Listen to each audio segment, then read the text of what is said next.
નમસ્કાર વિદ્યાર્થી મિત્રો, ધોરણ 10 સંસ્કૃતની અંદર પાઠ નંબર 3 પરમ નિધાનમ શ્રેષ્ઠ ખજાનમ. ગયા પીરિયડમાં આપણે એની થોડી શરૂઆત પ્રારંભિક ચર્ચા કરેલી છે, એ થોડી રિપીટ કરી આપણે આગળ ચાલીએ.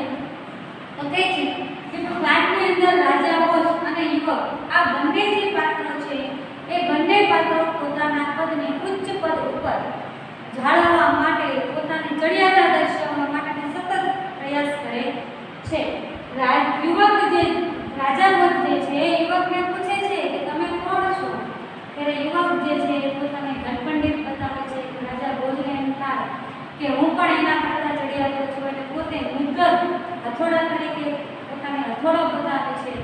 અને યુવક કહે છે કે જો તમે હથોડો તો હું અગ્નિ બનીશ, અગ્નિ રૂપે રહેલો હું તમને એ હથોડાને બાળી નાખીશ. ત્યારે રાજા ભોજ કહે છે કે જો તમે અગ્નિ તરીકે વર્તશો તો હું વરસાદ બનીશ. વરસાદ જે છે એ અગ્નિનું સ્થાન ટકી શકતું નથી. ત્યારે યુવક કહે છે કે જો તમે વરસાદ તો હું વાયુ બનીશ. અને વાયુ એટલે કે હવા એ વરસાદને પોતાની દિશામાં લઈ જાય છે. ત્યારે રાજા ભોજ કહે છે કે જો તમે વાયુ તો હું વાયુનું ભક્ષણ કરનાર સાપ બનીશ. અને અંતે યુવક કહે છે કે જો તમે સાપ બનશો તો હું સાપનું ભક્ષણ કરનાર ગરુડ બનીશ. અહીંયા સુધીનો જે સંવાદ છે મિત્રો આપણે આગળના પીરિયડમાં જોયેલો છે. હજી રાજા ભોજ જે છે એ યુવકની વાતને આગળ વધારે છે. કહે છે ભોજની શરૂઆત થાય છે વાક્યની વર્ણન, એટલે કે વાણી, વાક્ય એટલે કે વાણીની રમતને આગળ વધારતા. યદિ ત્વમ ગરુડઃ અસી તર્હિ અહમ ચક્રધારકઃ વિષ્ણુ. શું કહે છે કે જો તમે ગરુડ છો તર્હિ અહમ, તો હું ચક્રધારકઃ વિષ્ણુ, ચક્રને ધારણ કરનાર વિષ્ણુ ભગવાન છું. વિષ્ણુ ગરુડારૂઢઃ ભવતિ. અને કહે છે કે વિષ્ણુ ભગવાન જે છે એ એક વાહન ગરુડ છે, એટલે કે એના ઉપર બેસે છે, એટલે કે મારું પદ હંમેશા તારા કરતા ઊંચું થયું એમ બતાવવા માંગે રાજા ભોજ.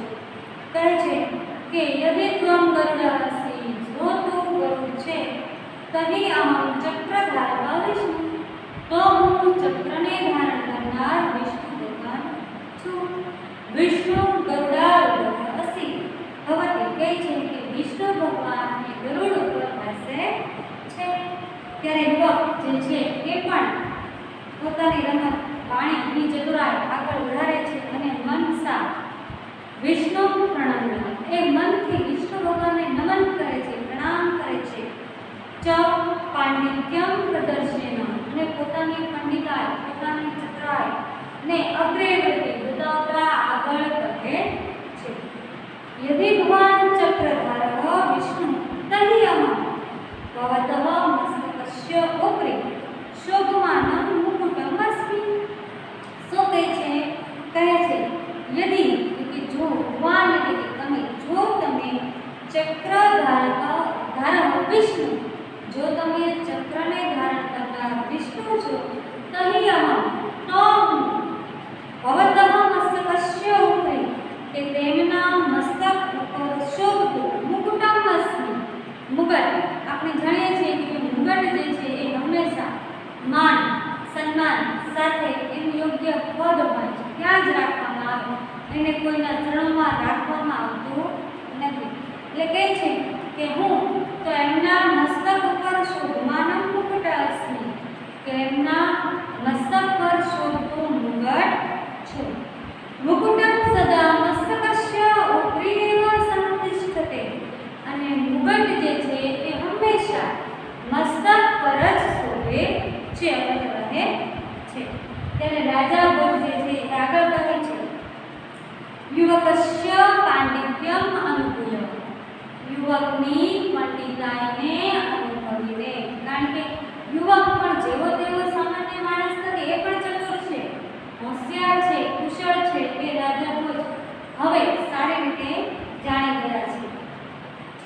તહિ મસ્તકસ્ય ઉપરી શોભમાનમ પુષ્પમ, પુષ્પ પુષ્પમ એટલે કે ફૂલ જે છે આપણે જાણીએ છીએ કે મોરપીંછ જે છે એ મિત્રો હંમેશા મુગટની ઉપરના ભાગે હોય અને વિષ્ણુ ભગવાનને જો આપણે પુષ્પ ચડાવીએ તો એ એના મુગટ ઉપર રહે છે એટલે કહે છે કે તહી તો મુકુટસ્ય ઉપરે એટલે કે મુગટના ઉપર શોભમાનમ શોભતું પુષ્પમ અહમ હું પુષ્પ છું એવં અહમ અધુના ત્વપરિસ્થાસ્યામિ અને આ હું અત્યારે તારી ઉપર સ્થાન ધરાવું છું ત્યારે યુવક કહે છે ભગવાન યદિ પુષ્પમ ભવિષ્યતિ જો તમે પુષ્પ છો તો તહી અહમ અપી તો હું પણ ભ્રમરો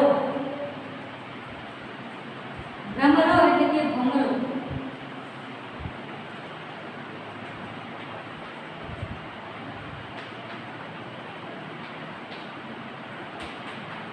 કહે છે કે જો તમે પુષ્પ છો તો અહીં ભ્રમરો ભૂતવા એટલે કે ભમરો બનીને પુષ્પસ્યોપરી સ્થાસ્ય આપણને ખબર છે કે પુષ્પ હોય એના ઉપર પણ ભમરો બેસે બરાબર એટલે કહે છે કે જો તમે એ પુષ્પ છો તો હું પુષ્પની પણ ઉપર બેસનાર ઉપર સ્થાન ધરાવનાર કહે છે કે ભમરો છું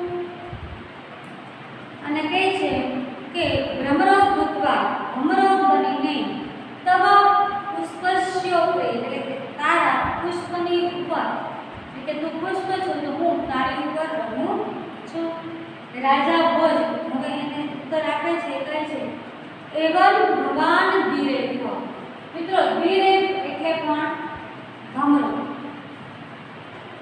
સમાનાર્થી શબ્દ છે દ્વિરેવ દ્વિરેવ એટલે પણ ભમરો તો કહે છે કે એવં ભગવાન ધીરેવ જો તું ભમરો છે તહી અહમ સૂર્ય તો હું સૂર્ય છું પુષ્પસ્ય અંતઃ સ્થિતો ભ્રમરઃ સૂર્યાસ્ત કાલે બંધી ભવતિ શું કહે છે આપણને ખબર છે કે સૂર્યોદય થાય ત્યારે પુષ્પ ખીલે છે એના પુષ્પ પર જે રહેલો રસ એ ભમરા ચૂસવા માટે આવે છે પરંતુ જ્યારે સૂર્ય આથમી જાય છે ત્યારે એ જ ભમરો જો પુષ્પથી બહાર ન નીકળી શકે તો જે પુષ્પ છે સંકોચાઈ જાય છે રાત્રિના સમયે ગરમાઈ જાય છે અને અંદર ભમરો રહી જાય છે તો અહીં રાજા ભોજ કંઈક એવું જ કહે છે કે જો તું ભમરો છે તો હું સૂર્ય છું અને પુષ્પના અંતે રહેલો ભમરો એ સૂર્યાસ્ત સમયે બંધિત બની જાય છે અહમપી ત્વામ બંધિત કરિષ્યામિ હું પણ તને બંદી બનાવીશ ત્યારે યુવક કહે છે ઓહો એટલે કે છે અરે ભગવાન સૂર્યસ્તરી અહમ મહાપ્રભાવી રાહુ શું કહે છે અરે જો તમે સૂર્ય છો તો હું મહાપ્રભાવી મહાન શક્તિશાળી રાહુ છું રાહુસ્તુ સૂર્ય દ્રસતે કહે છે કે રાહુને સૂર્ય દ્રસતે એટલે કે ખાઈ જાય છે અથવા ગળી જાય છે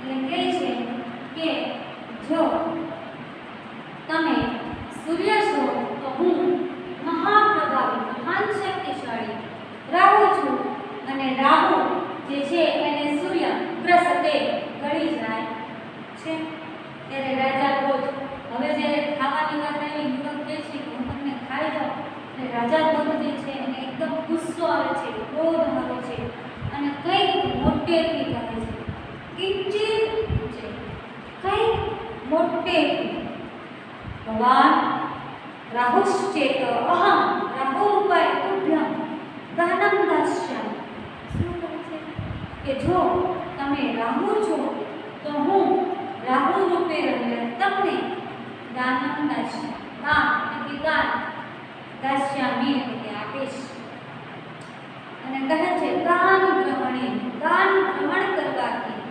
તવાયમ ગર્વ, તારું જે આ ગર્વ છે, અભિમાન છે, એ નિશ્ચય, નિશ્ચય એટલે કે ચોક્કસપણે શાંત ભવિષ્યથી શાંત થશે. ત્યારે યુવક જે છે એ હજી એ પોતાનો પક્ષ પલડું હારે રાખે છે અને કહે છે કે વિહસ્ય ચાતુર્ય, વિહસ્ય એટલે હસીને ચતુરાઈપૂર્વક, યદિ ભવાન દાની તહિ અહં સંતુષ્ટ. જો શું કહે છે, જો તમે દાની બનશો તો હું સંતોષ થઈ જઈશ, અને કોઈ પણ પ્રકારનું દાન સ્વીકારવું નથી. ભવતઃ દાનસ્ય પ્રયાસઃ નિષ્ફલઃ ભવિષ્યતિ. અને કહે છે કે તમારો જે દાન કરવાનો પ્રયાસ છે, પ્રયત્ન છે, એને હું નહીં સ્વીકારીશ નહીં, એટલે નિષ્ફળ બનાવીશ. કહે છે યદિ ભવાન દાની તહિ અહં સંતુષ્ટ. જો તમે દાની છો તો હું સંતુષ્ટ છું. ભવતઃ દાનસ્ય પ્રયાસઃ નિષ્ફલઃ ભવિષ્યતિ. અને તમારા દાનના પ્રયાસને નિષ્ફળ બનાવીશ. આગળ કહે છે સર્વતઃ અલુપ્ત, સર્વતઃ અલુપ્ત,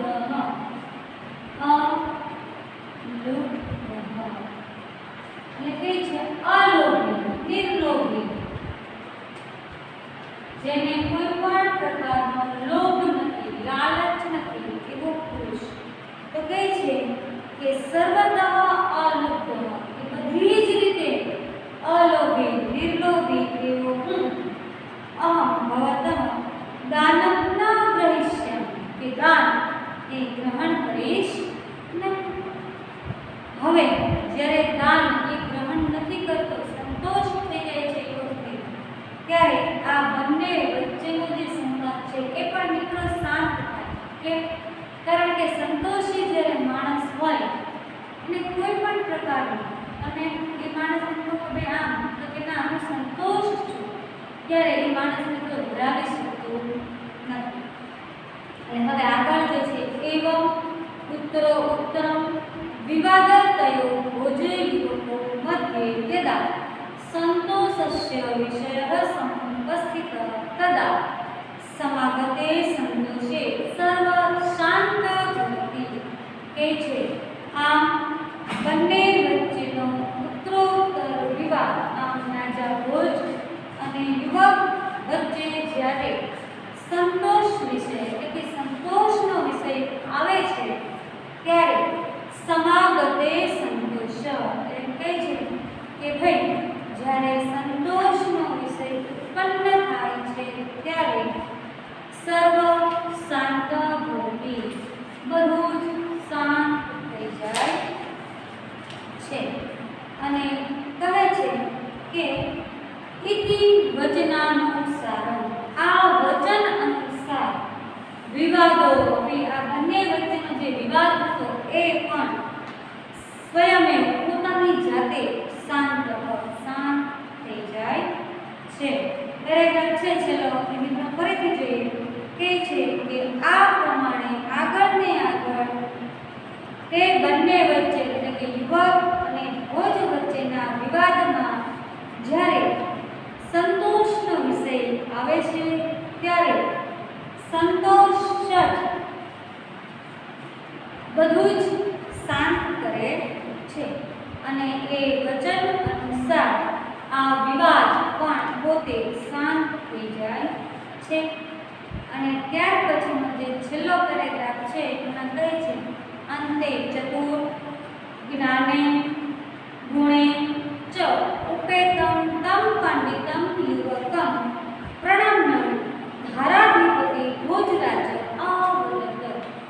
જો અંતે ચતુર એટલે કે કુશળ, હોશિયાર, જ્ઞાને એટલે કે જ્ઞાની, ગુણે ચ ઉપેત અને ગુણોમાં શ્રેષ્ઠ એવા, ગુણોથી યુક્ત એવા, તમ પંડિતમ તે પંડિત યુવકને પ્રણમ્ય પ્રણામ કરીને ધારાધિપતિ, ધારા દેશનો રાજા ભોજ રાજા એટલે કે ભોજ રાજા અવદત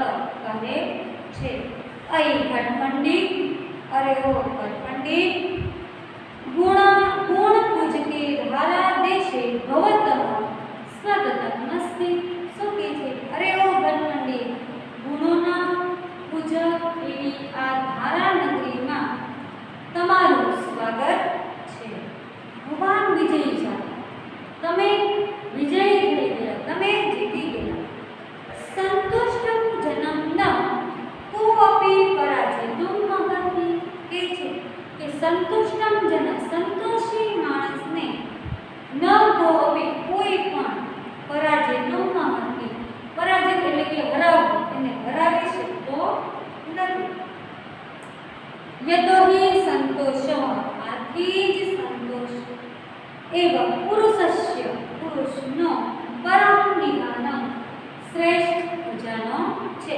મિત્રો, અહીં છેલ્લું જે વાક્ય છે એ આપણા પાઠનો શીર્ષક સાર્થક કરે છે.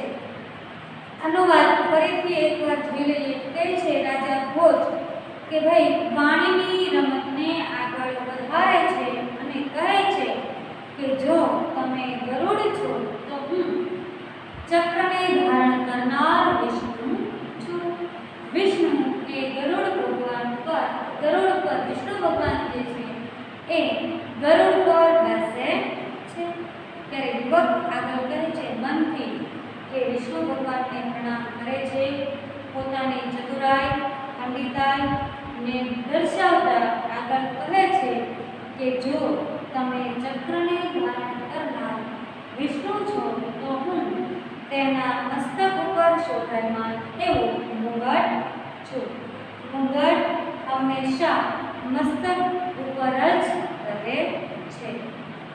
ત્યારે રાજા ભોજ જે છે એ યુવકની પંડિતા ચતુરાઈને અનુભવે છે. તેમ છતાં આગળ કહે છે કે જો તમે તો હું મુગટ ઉપર શોભતું પુષ્પ છું. આમ અત્યારે હું તારી ઉપર સ્થાન ધરાવું છું. યુવક કહે છે કે જો તમે પુષ્પ છો તો હું ભમરો બનીશ અને પુષ્પના ઉપર ભાગે રહીશ. ત્યારે રાજા ભોજ કહે છે કે જો તું ભમરો છે તો હું સૂર્ય છું. કહે છે કે પુષ્પના અંત ભાગે રહેલો ભમરો સૂર્યાસ્ત સમયે બંદી બની જાય છે. હું પણ તને બંદી બનાવીશ. ત્યારે યુવક કહે છે અરે જો તમે સૂર્ય છો તો હું મહાપ્રભાવી રાહુ છું. રાહુ સૂર્યને ગળી જાય છે. ત્યારે રાજા ભોજ કંઈક મોટેથી કહે છે જો તમે રાહુ છો તો રાહુ રૂપે રહેલા હું તમને દાન આપીશ અને દાન ગ્રહણ કરવાથી તમારો જે ગર્વ છે અભિમાન છે એ ચોક્કસપણે શાંત થઈ જશે. ત્યારે યુવક હસીને ચતુરાઈપૂર્વક કહે છે જો તમે દાની છો તો હું સંતોષી છું. તમારા દાનના પ્રયાસને નિષ્ફળ કરીશ અને બધી જ રીતે નિર્લોભી એવો હું તમારા દાનને સ્વીકારીશ નહીં, ગ્રહણ કરીશ નહીં. આમ આગળ ભોજ અને યુવક વચ્ચેના વિવાદમાં જ્યારે સંતોષનો વિષય આવે છે ત્યારે સમાગતે સંતોષ એટલે છે કે સંતોષ જ મનુષ્યને સંતોષે છે ત્યારે બધું જ શાંત થઈ જાય છે. એટલે કહે છે કે સંતોષમાં માણસને કોઈ હરાવી શકતું નથી. ત્યારે એ બધું જ આપોઆપ શાંત થઈ જાય છે. તે વચન પ્રમાણે તે બંને વચ્ચેનો વિવાદ પણ સ્વયં પોતાની જાતે જ શાંત થઈ જાય છે. અંતે હોશિયાર, જ્ઞાની અને ગુણોમાં ઉત્તમ એવા તે પંડિત યુવકને ધારા નગરીનો રાજા ભોજ કહે છે અરે પંડિત, ગુણોમાં પૂજક એવા ધારા દેશમાં તમારું સ્વાગત છે. તમે વિજય બોલ્યા. સંતોષી માણસને કોઈ પણ હરાવી શકતું નથી. આથી ખરેખર સંતોષ જ મનુષ્યનો પુરુષનો શ્રેષ્ઠ નિધાનમ ખજાનો છે. અહીં આજે વાક્ય છે એ સંતોષ એ મનુષ્યનો શ્રેષ્ઠ ખજાનો છે એ આપણા ગદ્યના શીર્ષકને સાર્થક કરે છે.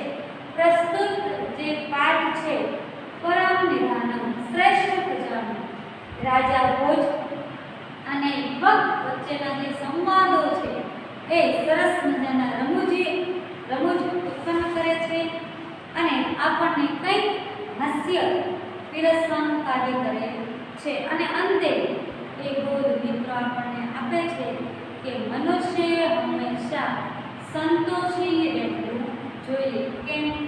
કારણ કે સંતોષ જ મનુષ્યનો પરમ નિર્મલમ શ્રેષ્ઠ ખજાનો છે.